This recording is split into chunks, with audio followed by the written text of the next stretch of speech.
everyone, welcome back to Sunny Live Trend. Thank you so much guys for tuning in. Well guys, I'm back again with the Mzansi Super Stories and namhlanje sikhuluma nge-scam sam guys.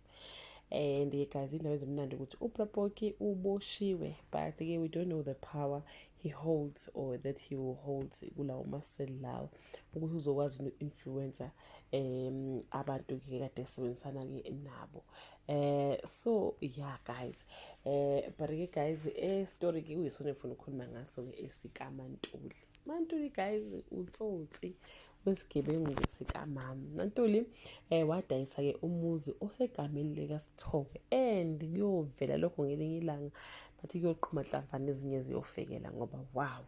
uMaNtuli yenzani guys imali? uMaNtuli uyenzani imali ngoba nje uhleze ekhale engashayiwe, akanalisizo lwalutho. On the other side guys, uMaNtuli is busy with ama-funeral policies, wabhala the whole family and very soon uzobabulala ke. Ngiyasola ukuthi uMaNtuli uzogcina babulala ke one by one. Omalume Uncle Sifiso nje uzobabulala claim because umclaimele ke manje ke ubhuti wakhe lo athi ke wekade ke it was not a natural causes and imali uzoyithola later because bekade engayithola ngesikhathi kuyiwa ku-funeral.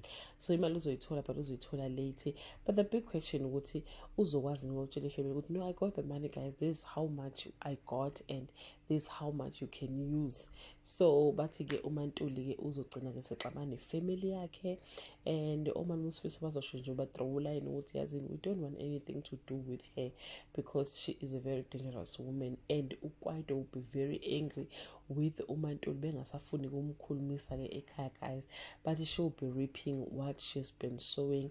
But I think it's not yet over for le storyline ngesikaMaNtuli because kusafaladini noSithoko ngendaba ke yindlu, but at this stage she's dealing with this thing in my funeral policies guys, and I'm scared ukuthi uMaNtuli uzobulala le family yakhe ukuze ke akwazi ukuthola imali bese ezenzani because asazi ukuthi wenzani. Mhlawumbe setheke noma imoto guys okungena noMaNtuli, but ke yeah guys, zinjalo ke zikaMaNtuli.